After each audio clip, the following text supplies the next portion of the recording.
கர்த்தருடைய பரிசுத்த நாமத்திற்கு மகிமையுண்டாவதாக. அன்பர்களே, இதற்கு முன் வெளியிட்ட காணொளி பதிவில் நித்திய வாழ்வை மனிதன் எவ்வாறு இழந்தான் என்பதை பற்றி பார்த்தோம். இந்த காணொளி பதிவில் நித்திய வாழ்வை இழந்த மனிதனை தேவன் எவ்வாறு மீண்டுமாக தூக்கி எடுத்தார் என்பதை பற்றி பார்ப்போம். ஏதேன் தோட்டத்திலிருந்து துரத்தப்பட்ட மனிதன் தேவனுடைய வார்த்தைக்கு கீழ்ப்படியாததினால் மரணமே இல்லாத ஜீவனுள்ள ஆத்மாவை இழந்து போனான்.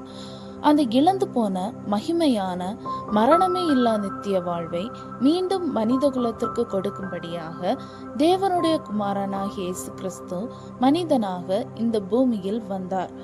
ஆதாம் ஏவாள் வழியாக வந்த முழு மனுக்குலத்தையும் பாவத்தோடு இருக்கிற மரணமுள்ள ஆத்மாவிலிருந்து விடுவிக்கும்படியாக அவர் தன்னை ஒப்பு கொடுத்தார்.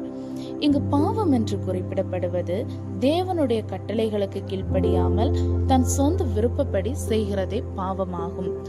பாவத்திலிருந்தும் சாபத்திலிருந்தும் நோயிலிருந்தும் வேதனைகளிலிருந்தும் கட்டுகளிலிருந்தும் பிசாசின் பிடியிலிருந்தும் மாத்திரமல்ல, இவை எல்லாவற்றிற்கும் மேலாக மனிதகுலம் இழந்த மரணமில்லா நித்திய வாழ்வையும் கொடுக்கும்படியாகவும் அவர் தன்னை ஒப்பு கொடுத்தார்.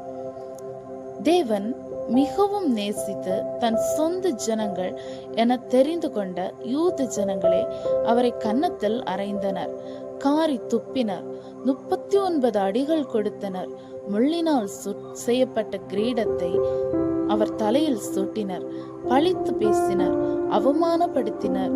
கடைசியாக சிலுவையில் 3 ஆணிகளில் அவருடைய உடலை தொங்க வைத்தனர். கடைசி சொட்டு இரத்தத்தையும் சிந்தி தன் ஜீவனை பலியாக தந்து அதன் வழியாக நம்மை அழிவுள்ள வாழ்விலிருந்து அழியாத நித்திய வாழ்க்கைக்கு மீட்டெடுத்தார்.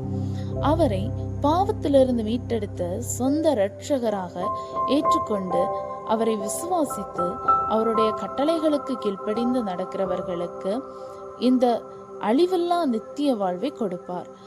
இந்த பூமியில் நமக்கு தந்த ஆசீர்வாதத்தை பார்க்கலும் மரணத்திற்கு பின் அவர் தரும் அழிவில்லாத நித்திய வாழ்வே மிக பெரிய ஆசீர்வாதம்.